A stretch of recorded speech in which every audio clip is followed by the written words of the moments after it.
Let me grab it for you. Yeah.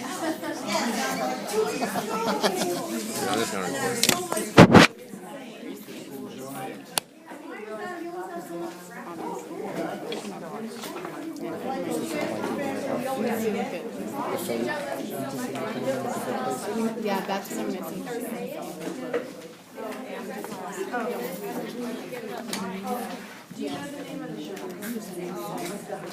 You're fine. So we're going to do a little bit of new stuff, which actually isn't that new, because it's going to take a lot of the stuff you already know, but just kind of bring it together. This stuff is covered in the chapter in your textbook, but I just didn't take the time to look and see what chapter, but it's in your textbook. Somewhere in my phone.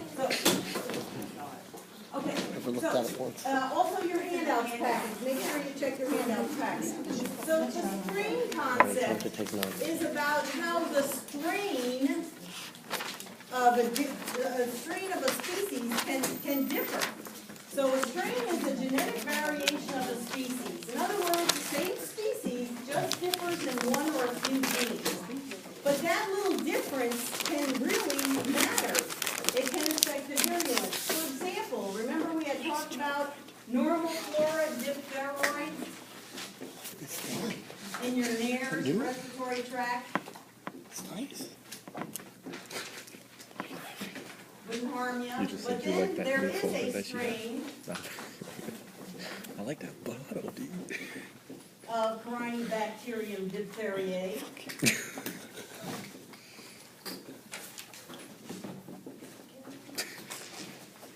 Has a viral gene, actually.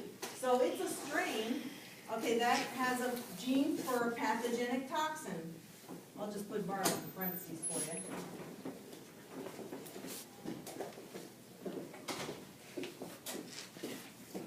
What was she saying?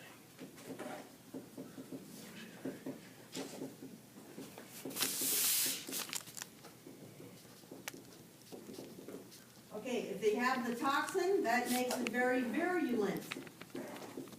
So this is a virulent strain. Diphtheroids, normal flora, these are avirulent, without symptoms.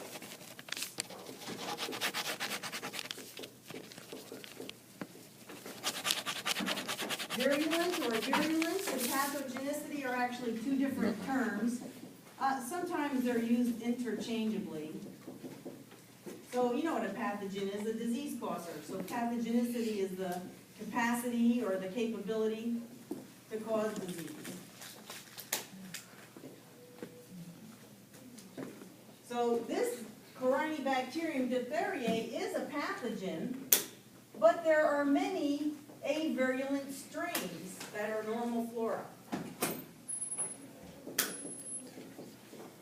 Virulence refers to the intensity of disease symptoms produced. So, your normal flora doesn't produce any disease symptoms. It's avirulent. The one that causes diphtheria, however, that strain is virulent, and you're going to get some pretty serious symptoms from that diphtheria toxin.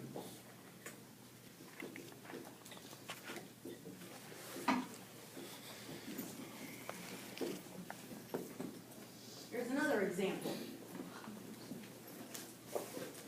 Streptococcus pyogenes. This is an organism you'll come to know well. It causes a lot of different types of diseases. One strain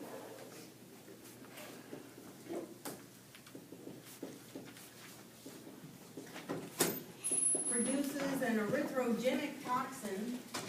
Okay, let's say it has a gene that produces an erythrogenic, they call it, because it's red generating.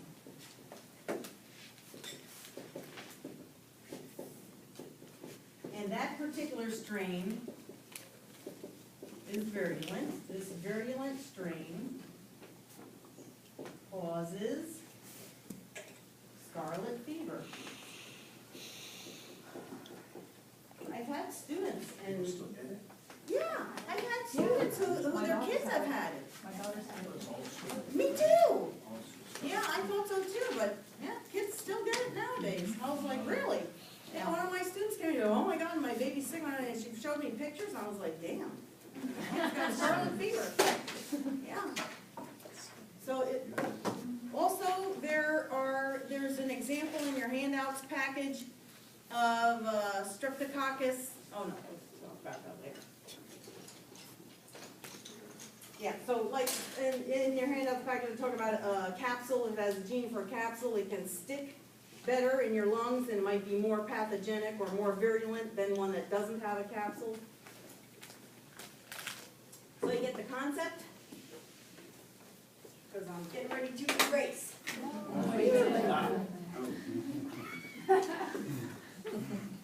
You just roll on with it. So excited! Still. Yeah, no. Actually, a class exam. Yeah, classing and exam, that's right. When's exam? Thursday. So I This put one's some, Thursday. actually, That's the the latest. screen You can take covered it it, but, sooner. you know, everybody knows your exam times? Everybody's okay with that? You don't need to reschedule, let me know if you need a different time option. Thursday at this time. I don't know. I'm not sure either. So the Exam is at 10 a.m. next Thursday, this room. Okay. If you want to, you can take it Wednesday night, this room, at 5:30 p.m. And I actually have one or two students coming in Friday night, April 27th at 5:30 p.m. So if you wanted to take you want it to do it Wednesday?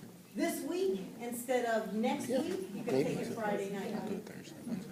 So Thursday and And then if Friday. you're like Oh, we flying gotta up do it north together. or whatever you're Sit right doing, here. you wouldn't have to stay Should in not be class. doing it on the paper food. So I think my classes.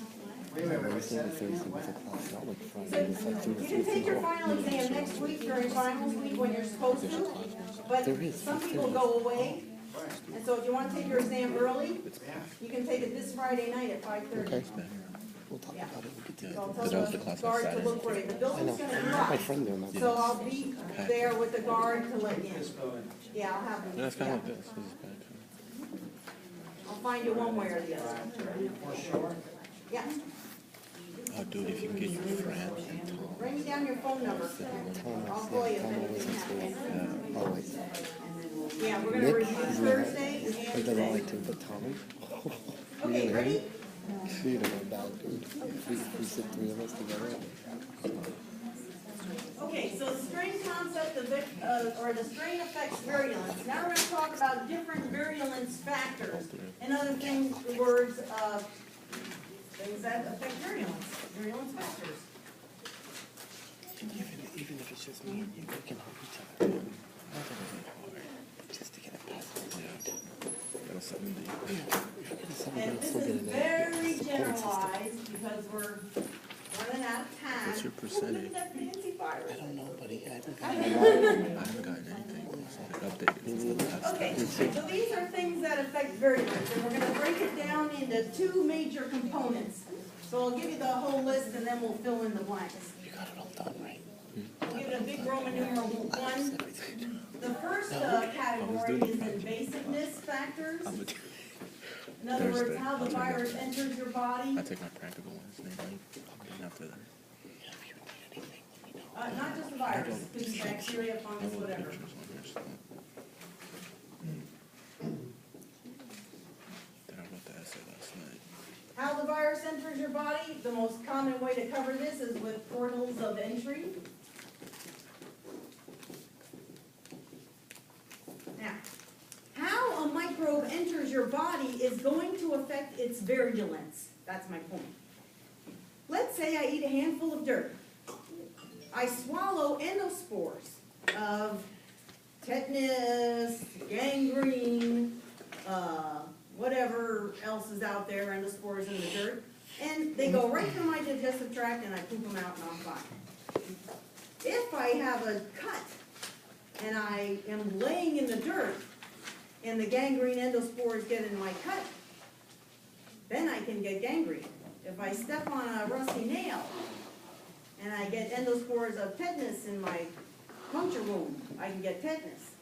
So if it entered that way, I can actually get bad symptoms, get disease, possibly die.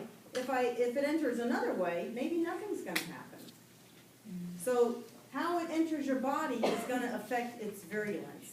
Also, it's gonna affect the symptoms that are produced. Some bacteria, it's easy to look at, like Clostridium botulinum causes botulism, Clostridium tetani causes tetanus, Clostridium perfringens causes gangrene. But then you got other things like Streptococcus pyogenes. I got a little abscess in my tooth, I got a little sore throat, or I got rheumatic fever, or I got puerperal fever. So here's the same bacterium that, depending on where it presents in your body and what strain it is, it's going to present with different symptoms and different diseases.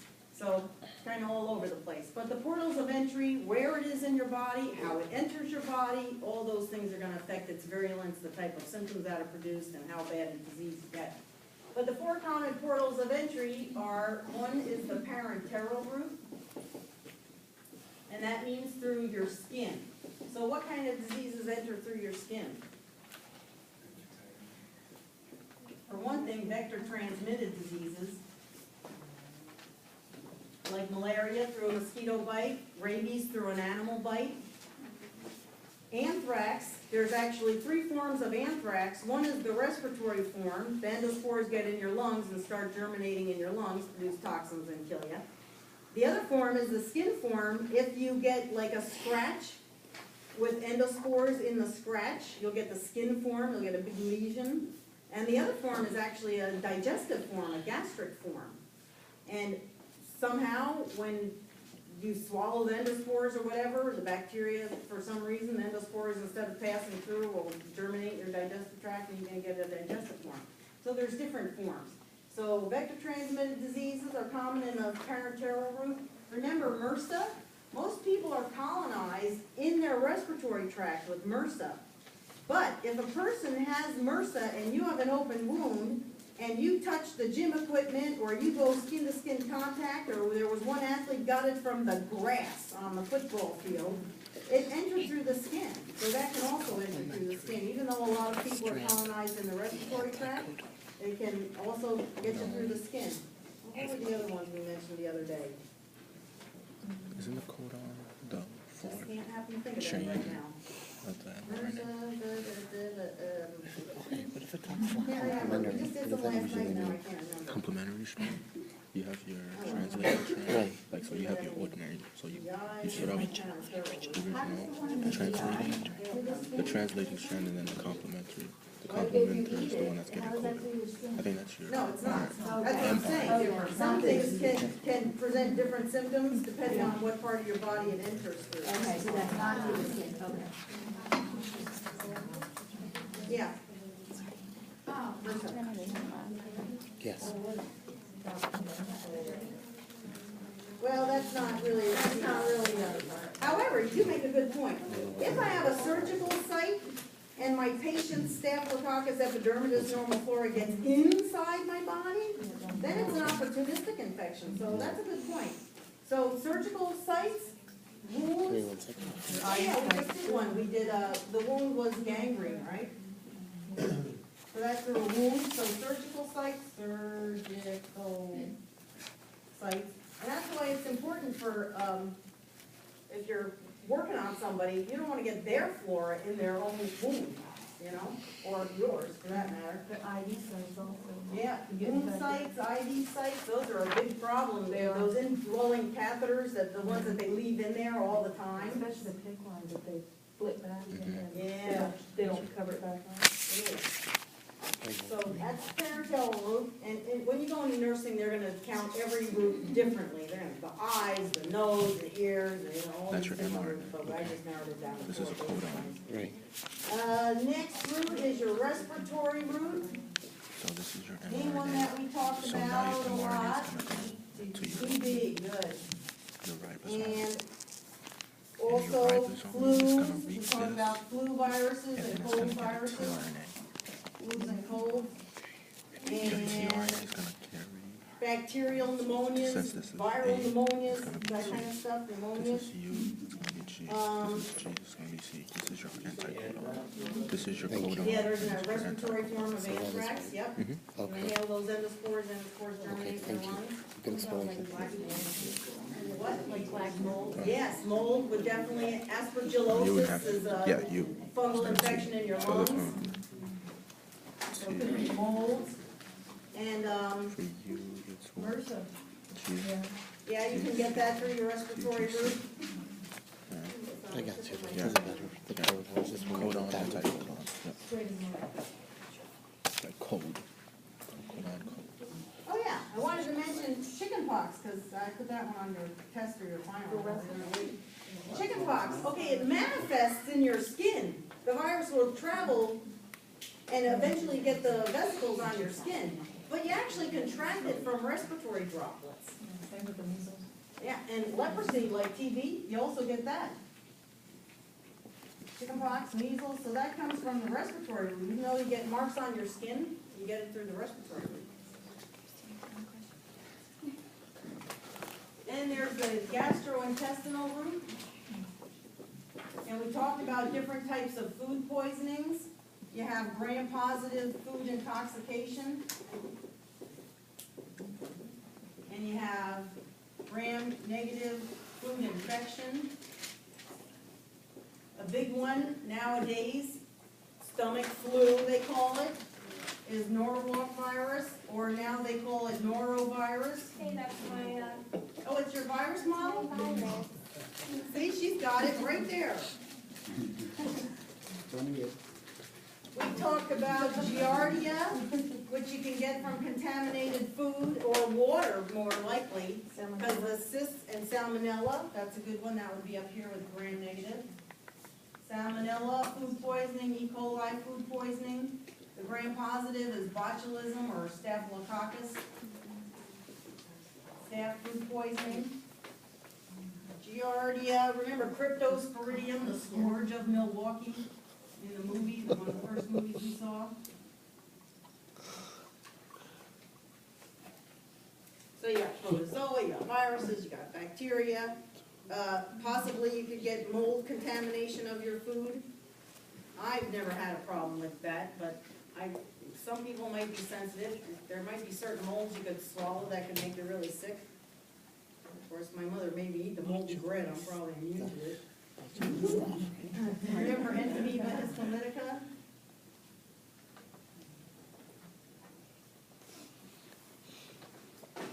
Okay, all of a sudden I'm hungry, those big Newtons I ate for breakfast are gone. They were all, I ate most of the bag last night in bed, and I finished it off for breakfast. They weren't Fig Newtons, they were actually peach apricot Newtons. Man, are those good. They're a little bit tangy.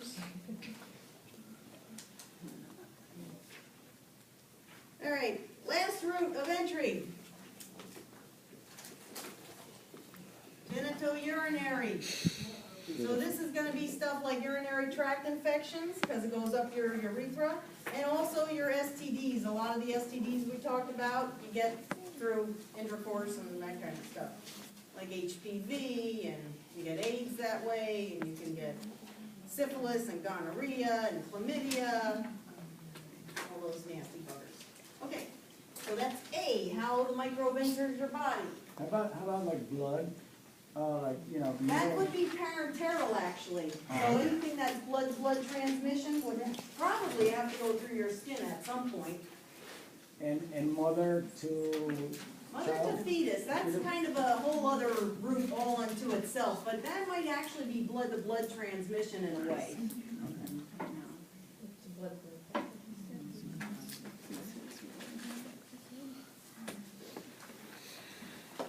Alrighty, the B is gonna be how many microbes enter your body? 17. 22.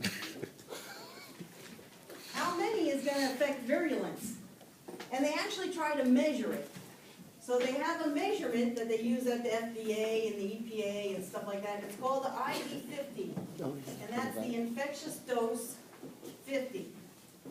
50 is a way of taking an average.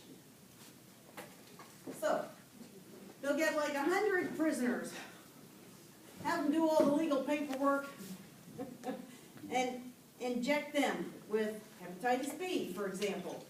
How many viral particles does it take to make the average person contract hepatitis B? Now, I think Pablo had mentioned some people are naturally immune. Other people might be more susceptible for whatever reason. They want to take an average. So they look for half of the experimental hosts to get symptomatic and the virus to be detectable in their system. Or it might be bacterial or whatever they're working with. So the infectious dose 50 is the number of microbes. So this could be viruses, it could be bacteria.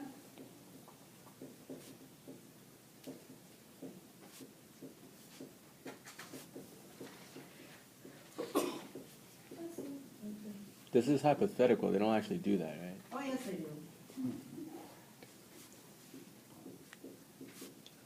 Probably they start with stuff like mice and then extrapolate the numbers to people that would obviously be a larger size.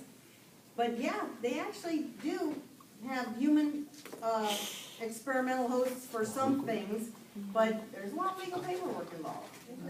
Do they know? Yeah, and there's usually some form of compensation involved. For a virus? Maybe not to the person, but to their family, because they're gonna die. No. Yeah, and actually, sometimes prisoners will do it, yeah. Yeah. Reduce your sentence, or they'll compensate your family, because, you know, you're in prison, you still have a family to support, you know? So that might be one way they can get some compensation from their family. It's crazy. They even look for med students. Yeah, right, med students. I see all those advertisements on TV, you could be participate free clinical trials. Let us shoot you with hepatitis. See if they can run tests like Okay, this for free. we talked about this a little bit in lab, and again, this is a gross generalization, but let's say the ID50 for a hepatitis B virus is about 5 viral particles. That's why you have to be so careful about those needle sticks. Hepatitis B is extremely virulent, extremely infectious. Takes very few viral particles for somebody to actually contract hepatitis B, unless you're naturally immune. That's why I have to practice universal precautions all the time. HIV, on the other hand, is actually more like 100 viral particles, which really is not a lot. So hepatitis B is actually more virulent or more infectious than HIV. ID50 is a measure of virulence.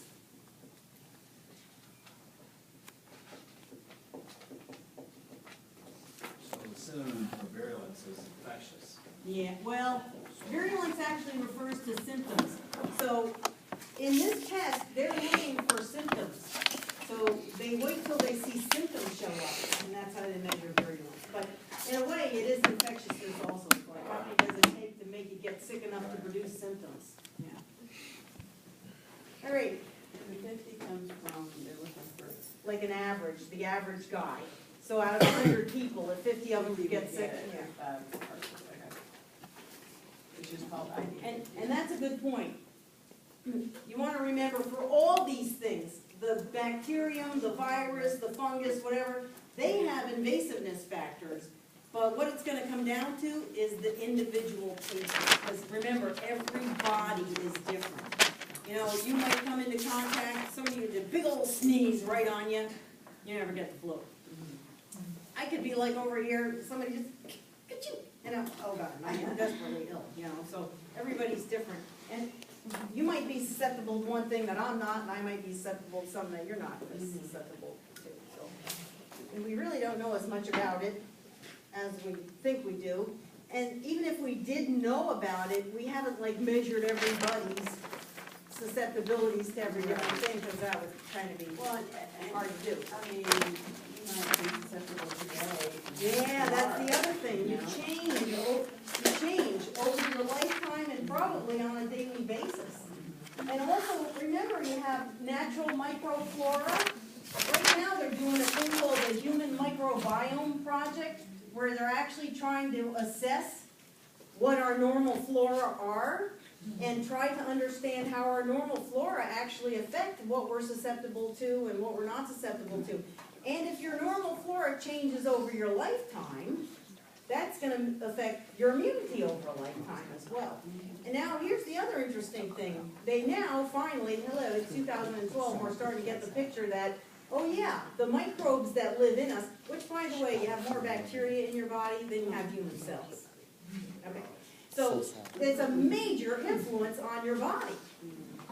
So if we're just now starting to recognize that fact, maybe there are some viruses that are normal flora for us also, and we just don't even know it yet. You know? So maybe, you know, how like those people, like, keep their kids all protected and don't want them near other people, you know, but then you got the kids in the daycares and at first they catch everything. And then Yeah. they have a better immune system in the long run. Yeah, everybody develops different because of what you're exposed to. And it starts the minute your little head hits the air, you know? And in fact, even before You know that. why we should go into business? Make Even infectious before kits. that, 'cause when you pass through Kids the will birth go canal, outside, you're picking have up different all levels mama's of vaginal infections. flora. As Whatever you her inject normal them, flora is in the birth as they grow canal, up. it's jumping on the little baby. It's horrible. And some people are Great a little idea. neurotic about it, like they don't want anybody to handle their baby when it's So born. start a Like they slave don't want trade again. nurses and doctors to take the baby, they want the baby to No, be it's- colonized with their flora. So they're like, you know. That doesn't even compare. Like I don't want anybody It's touching slave my trade. baby because their flora is gonna get on my You're baby. making them so that they There are don't get people like infected. that. Yeah. That's you thought that was the idea behind slavery. Well, they did whatever they wanted with them. They could have did that You too. thought they were building immune. The government, I was just telling You know, her, that's what you the go government to all those can do great that. pains It's to written in protect the your child and Constitution of this everything, and then he country. grows up, he goes out in the world and Slavery is screwing everybody, and everything, traveling all So over they the can do world. this, they can throw them to work on the city, on the railroads, whatever they want, because it's free labor. It is. So that's what you're doing. You're trying It's not free labor. I don't know. Yes, it is. I don't know if I would go that far. There's only so much you Because they can do do to get raise a kid, you know, there's a large part of it's just out of your hands. Excuse me, $8, $10 a That's fucking month. compensation. Do the best A you month. can and pray a lot. Slavery, you don't pay anything. They got food too, so they got compensated. Slaves did. No, but they If actually you're get gonna look at it like currency. that. They actually get currency. Currency for what, dude? For what? Dude, you're crazy. They do that. They do. They don't get love. All right, let's get toxins out of the way first, and I'll switch on. Just like There's a people, difference between a lot just and like people in nothing. Japan don't get a lot of money for doing all that work. They don't get a lot. Dude, your mentality is We know a fucked. lot about toxins. You can't Now be that remember, a against chemical society, factor is dude. determined by That's- a I'm gene. not against society. So, a certain strain might have a gene for a toxin, like we talked about the erythrogenic toxin, or, so, and you know a lot about toxins already, you know about exotoxins, which are gram-positive, and endotoxins, which are gram-negative. Now, there are gram-positive bacteria that have a gene to also produce an endotoxin. So, even though there's a general category for endotoxins and exotoxins, it doesn't mean that a gram-positive or gram-negative cell can't also have a gene for the other, okay? Okay, this is just kind of innate in them, but they can also have genes for others. And then there's a whole other term called an enterotoxin, and this is stuff like what salmonella produces that makes you react to salmonella and get that really bad gastric upset and diarrhea. And it just means that it's irritating to your intestines or your entero. So it's an intestinal toxin that irritates your intestinal system. So you'll see different terminology like that. Okay, we already talked about toxins, so we got that out of the way. Alrighty, and let's do enzymes. Oh wait, before we do that, let's do LD50. There is a measurement, like ID50, there's a measurement of toxicity.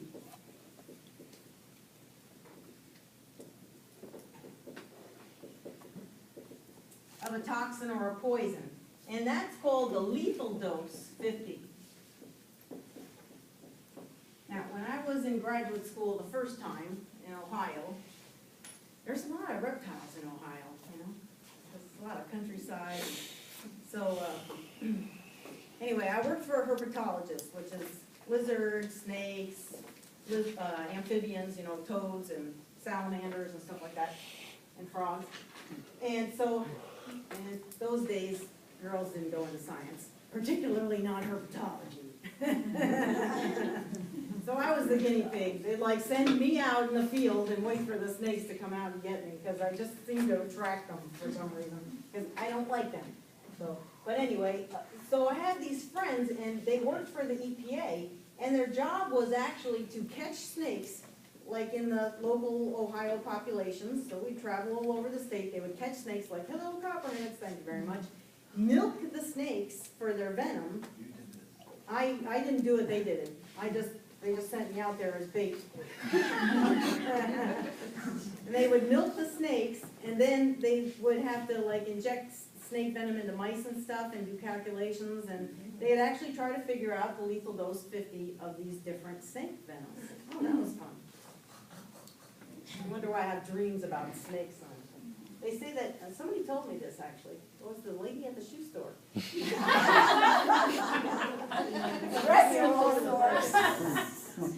said they say that when you dream about snakes, that represents your enemies. Well, how about that? Okay, I hate those snake dreams, they're freaking out. They never get me, but I never get them either. They just scare the hell out of me. So lethal dose 50 is the amount, so now we're talking like, not even milliliters, although it might be milliliters, but for some of these like botulism toxins, is measured in like the 10 to the negative 9 nanograms. Nanograms is 10 to the negative 9 grams. So it's like, yeah, real tiny, like so small an amount, I can't even imagine how they measure it, but they do. So some toxins, a really, really tiny amount, venoms from snakes and stuff, maybe it's more, I don't know. But this would be the amount of toxin, or it could be a venom. Required to kill. So now we're not making things sick, we're killing them. It's harder to get prisoners to sign up for this one, unless they're already on death row.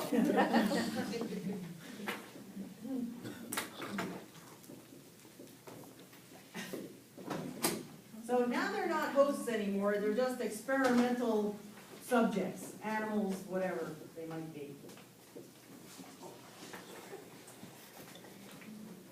Okay, we're going to go off on a little side note. So notice the difference in definition between lethal dose 50 and infectious dose 50. Here we're measuring virulence, how sick do you get, how much does it take to make you sick. Here we're measuring how much does it take to kill you.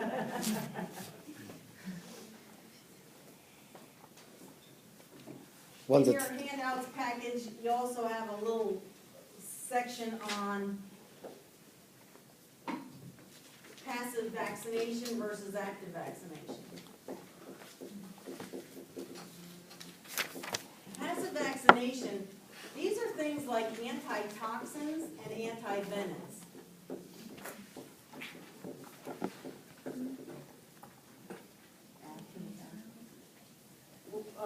Yeah, sort of. So what they're going to do is take the toxin or take the venom and inject it into a horse, say. And the horse will produce antibodies against the snake venom. Then, when you're bitten by a snake, they give you the horse antibodies. They immediately go to work to break down or attack the snake bite venom and protect you immediately. I don't know what happened to the horse. I'm sorry about that. Maybe he died or something, or probably died when they sucked all his blood out to get the antibodies. I don't know. Poor horsey. Is that venom? Yeah, it's anti-venom, but they actually call it an anti-venom. Okay. Yeah. So these are ready-made antibodies made by a horse or something. From a horse. By a horse.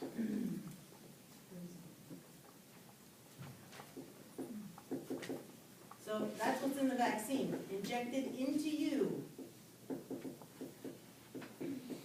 So they go to work immediately. However, your immune system pretty soon is going to be like, hey, what's that stuff? That's a foreign material. Your immune system is going to attack the antivenom or the antitoxin. But hopefully by the time your immune system catches on, because it can take up to 2 weeks for your immune system to like figure it out and act on it, and by then you'd be dead from the snake bite. So that's why it's important to give you the antibodies made by the horse right away, so they're already going to work. Because by the time your immune system catches up with the whole deal, it's like, hey, you missed the boat on that one. But it will break down this stuff that was in your body. So it's going to have a short-lived effect. So it's ready-made antibodies, goes to work immediately, but it doesn't last long because your immune system's actually going to remove it. As opposed to an active vaccination, which you guys already know about because we've talked about it already. And this is when you inject an attenuated or a killed microbe.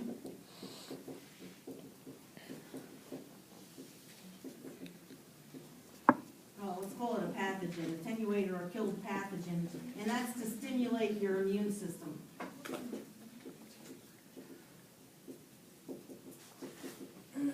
So if is a passive vaccination not as effective the second time around? You have to get it again. So let's say I'm bitten by a snake today, they give me an anti-venom, dodge the bullet there. Next year, I go out camping again, get bitten again, I'm gonna have to get another anti-venom. But wouldn't your white blood cell know that that's not your antibody because they're already... Yeah, it will, but it'll still take 2 remove weeks? it, but it won't remember it. I won't. Probably won't remember it, or not enough anyway. Some snake handlers actually try to actively vaccinate themselves. They'll take a little bit of snake venom and scratch it into their skin, and then they'll keep doing it over and over and over again to try to build like an active vaccination against snake venoms. They say it does, yeah. But it's not as effective as, I bet you if they're bitten, they still go for this one. And there are some crazy people who are snake handlers, you know. Be nice to them. They don't bite you anyway because it's a snake. And that's why snakes represent your enemies, because that's in their nature to bite. Yeah. It's just like a cat, you know. You can't get mad at a cat for killing a bunny or a mouse or a lizard or whatever. Or the baby. A snake. Yeah, Because it's in their nature. What's wrong with you? Why do you have that? It's not a pet. Yeah, it's in their nature. That's the whole thing. It's just in their nature. So, you know, you can't hate them for it. Even your enemies, you can't hate them for it. They're just mean. That's in their nature. They can't help it. And they're not going to change. That's the other thing about it. Cat's always going to kill mice. You can't train a cat not to kill mice. Can't train a snake not to kill babies or mice, too, or whatever snakes do. So, can't train your enemies to be nice, because they might pretend they're being nice. But deep down inside, they're probably still mean. I'm just curious, how long does it take to die from a snake bite? How quick is that? That's why we measure the LD50. Because depending on the snake and how much venom a snake typically injects, Depending on how much you weigh. yep, depending on the, and where you're bitten many times. You know, and even with rabies, the closer you're bitten to the head, if you're bitten by a rabid dog or cat or raccoon or whatever, the closer you're bitten to the head, the more dangerous it is. There's a little snake, a little live baby snake somewhere in Africa or something, but you know, it's like a 2-minute thing and done. Oh, wow, yeah. They call it like the not the snake, but it's rare.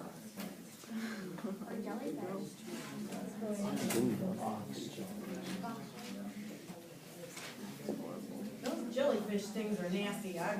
Even in New Jersey, they have man-o-war. My brother and I were both stung by man-o-war. We were on crutches. From the man-o-war bite? Yeah. And it hurts like, it hurts like a...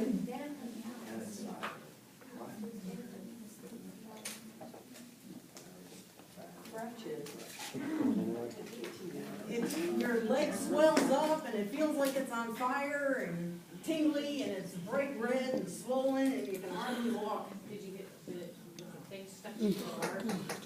No, but it just like kind of like wraps itself around you and you're like, oh God, what is that? You can't say that. And then it's like, wow!